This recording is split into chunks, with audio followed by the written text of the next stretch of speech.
90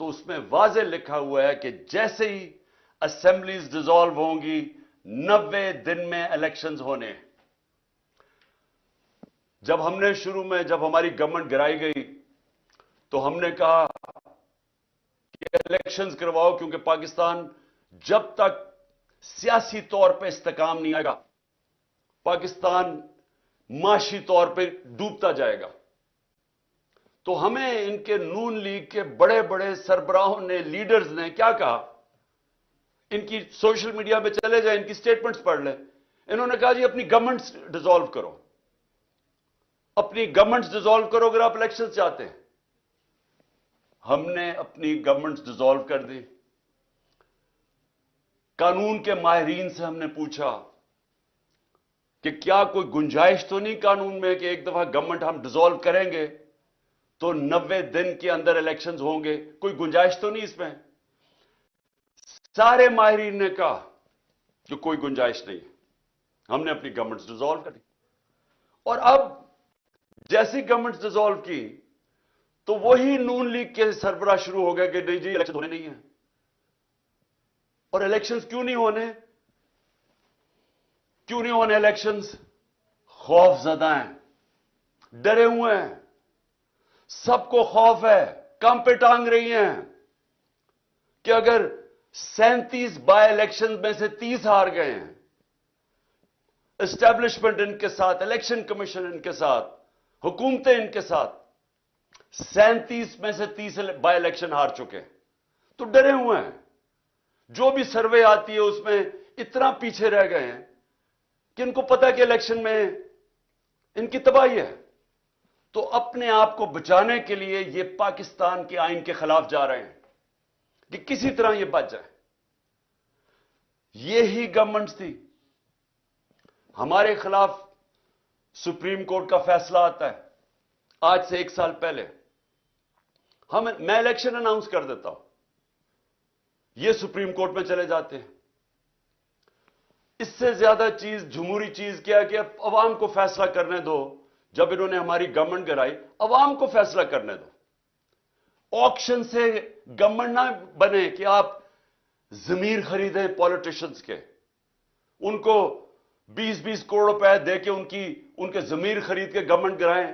ہم نے کہا الیکشن کرواؤ، عوام کو سلیکٹ کرنے دو. لیکن یہی جج بیٹھے ہوئے تھے تب، اور انہوں نے فیصلہ کیا کہ نہیں، ہم نے غلط گورنمنٹ گرائی ہے. انہوں نے شہباز شریف کو بحال کروا دیا. اور آج گورنمنٹ اس سپریم کورٹ کے سو موٹو فیصلے کی وجہ سے آج بنی ہوئی ہے. اب آج وہی سپریم کورٹ سو موٹو لیتا ہے اور وہ فیصلہ کرتا ہے 90 دن کا الیکشن. اور اب یہ سارے کھڑے ہو گئے اور اب پارلیمنٹ میں ریزولوشن، کیبنٹ فیصلے کر رہی ہے کہ ہم مانتے نہیں ہیں سپریم کورٹ کا فیصلہ. جب فیصلہ ہمارے ساتھ ہے تو ٹھیک ہے، جب سپریم کورٹ ہمارے خلاف فیصلہ کرے تو ان کے بچوں کو، ان کو، فیملیز کو برا بھلا کہو، بلیک میل کرو. یہ مافیاز ہیں. ان کو ایک سپریم کورٹ کے جج نے بالکل ٹھیک کہا تھا، سسلین مافیا ہے. جو آپ بیٹھے ہوئے مافیا کی اگر آپ کو مطلب بھی سمجھ، وہ کیا ہے مافیا؟ مافیا وہ ہوتا ہے، وہ جب اپنے کام کروانے کے لیے یا تو لوگوں کی قیمت لگاتا ہے، ضمیر کی، ان کو خریدتا ہے، رشوت دیتا ہے، جو یہ شریف اور زرداری 30 سال سے کر رہے ہیں، یا یہ رشوت دیتے ہیں، اور یا پھر ان کو بلیک میل کرتے ہیں، دھمکیاں دیتے ہیں، ان کو خوف زدہ کر کے ان کو راستے سے ہٹاتے ہیں. مافیا اس طرح آپریٹ کرتا ہے. اور یہ بھی وہی کر رہے ہیں کہ جب انہوں نے دیکھا کہ سپریم کورٹ کا جج اور ججز ان کی بلیک میل میں نہیں آئے تو ہر قسم کی ان کے اوپر اٹیک کیا. 1 سال پہلے ہم خوش نہیں تھے جب سپریم کورٹ کا فیصلہ ہمارے خلاف آیا. آپ میری ساری سٹیٹمنٹس دیکھ لیں. تکلیف صرف مجھے تھی کہ رات کے 12 بجے عدالتیں کھلی، صرف اس کی تکلیف تھی. باقی ہم نے سپریم کورٹ کا فیصلہ تسلیم کیا، کسی جج کو برا بھلا نہیں کہا، بلکہ کوشش کی کہ ہماری عدلیہ کی رسپیکٹ ہو پاکستان میں. کیونکہ میں تو 27 سال پہلے جب اپنی جہاد شروع کی تھی، اس کا نام تھا انصاف کی تحریک. اس کا مطلب ہے رول آف لا، قانون کی حکمرانی. یہ 27 سال پہلے شروع کی تھی. جس طرح میں نے شروع میں کہا، میری زندگی کا تجربہ تھا کہ جب تک ہمارے ملک میں انصاف کا نظام، قانون کی حکمرانی نہیں آتی، ہم اسی طرح ہی ہاتھ پھیلائے ہوئے دنیا کے سامنے پھرتے رہیں گے. میں ایک بار بار مثال دیتا ہوں، میں پھر سے آپ کو دینا چاہتا ہوں کہ دیکھیں، انصاف پہلے، خوشحالی بعد میں. مدینہ کی ریاست میں نبی صلی اللہ علیہ وسلم نے پہلے انصاف قائم کیا، پھر خوشحالی آئی. آپ کے سامنے پاکستان کی میں صرف مثال اس لیے دیتا ہوں کہ انصاف کے انڈیکس کے اندر، یعنی جو دنیا میں کن ملکوں میں کتنا انصاف ہے، اس کا بنا ہوا ہے، ایک ٹیبل بنا ہوا ہے. دنیا میں سب سے زیادہ جس ملک میں انصاف ہے، رول آف لا ہے، وہ ہے ڈنمارک. ڈنمارک 140 ملکوں میں نمبر 1 ہے. پاکستان 140 ملکوں میں 129 نمبر پہ ہے. وہی ڈنمارک، اس ڈنمارک کے اندر اوسط آمدنی، یعنی ایک ایوریج آمدنی اس ملک میں وہ کتنی ہے؟ $66,600. پاکستان میں اوسط آمدنی $1,600 پہ ہے. ہمارے پاس وسائل مقابلہ ہی نہیں آپ کر سکتے ڈنمارک کے مقابلے میں جو ہمارے ملک میں وسائل ہیں. لیکن ادھر دیکھیں خوشحالی اور ہمارا حال دیکھیں. تو اس پاکستان کے اندر یہ جو سپریم کورٹ کا فیصلہ آیا، یہ اس لیے خوشائن ہے کہ ہم اس طرف جا رہے ہیں، قانون کی حکمرانی کی طرف. اور یہ جو مافیا ہے، یہ اب پوری طرح کھڑا ہوا ہے کہ نہیں جی، کیونکہ فیصلہ ہمیں پسند نہیں ہے، کیونکہ الیکشنز میں ہمیں شکست ہوگی، لہٰذا ہم آئین کے خلاف جانے کے لیے تیار ہیں، لیکن ہم سپریم کورٹ کا فیصلہ نہیں مانیں گے، ہم آئین پہ نہیں چلیں گے. اور والدین ان کے باہر بیٹھے ہوئے ہیں، یعنی کہ دونوں کے والد، ایک دبئی میں ہے، ایک لندن میں بیٹھا ہوا ہے، مفرور، سزا یافتہ، جھوٹ بول کے پاکستان سے گیا کہ میں علاج کروانے جا رہا ہوں. جو پرائم منسٹر ہے، اس نے کوئی ایفیڈیوٹ دے کے گیا supreme court, Lahore high court میں کہ جی علاج سے کے بعد واپس آ جائے گا، وہ بھی جھوٹ نکلا. وہ بیٹھ کے ملک کے فیصلے کر رہے ہیں. یہ 30 سال سے یہ جو دو لوگ، جو دو خاندان کے سربراہ ہیں، جو اس ملک کے فیصلے کر رہے ہیں، میں سب سے پہلے یہ پوچھتا ہوں کہ ان کا پاکستان میں سٹیک کیا ہے؟ یعنی ان کو کتنی پاکستان کی درد ہے؟ جب تھوڑی سی مشکل پڑتی ہے باہر بھاگ جاتے ہیں، جب اپوزیشن میں ہوتے ہیں باہر بھاگ جاتے ہیں. وہ جب جیل میں جانے لگا نواز شریف، دونوں دفعہ ڈیل کر کے باہر بھاگ گیا. اور اب باہر بیٹھ کے یہ فیصلے کر رہے ہیں کہ سپریم کورٹ کا کون سا فیصلہ یہ مانیں گے اور کون سا نہیں مانیں گے. اور یہ ساری قوم دیکھ رہی ہے. ان بچے پھٹے ہوئے اپنے، وہ بچوں کو یہاں بٹھایا ہوا ہے جنہوں نے زندگی میں 1 گھنٹہ کام نہیں کیا، جن کو کوئی تجربہ ہی نہیں ہے سوائے یہ کہ وہ کہتے ہیں جی ہم باپ نے ہمیں اجازت دیا کہ ہم اب پاکستان میں سٹیٹمنٹس دیتے رہیں. وہ جو جس طرح کی سٹیٹمنٹس دے رہے ہیں، ایک کہتے ہیں جی مارشل لا لگ جائے گا، مارشل لا لگ جائے گا، مارشل لا لگ جائے گا. وہ جو آج کہہ رہے ہیں مارشل لا لگ جائے گا، جس کے اوپر سیاست کر رہا ہے، جس نانے کے اوپر سیاست کر رہا ہے، وہ مارشل لا کی وجہ سے تو اس کو پھانسی ہوئی ہے. اور مارشل لا جو چاہتے ہیں مارشل لا لگے، ان کو پاکستان کی کوئی فکر نہیں ہے. یہ اور دوسرا جو لندن میں بیٹھا ہے، ان کا کوئی سٹیک پاکستان میں نہیں ہے.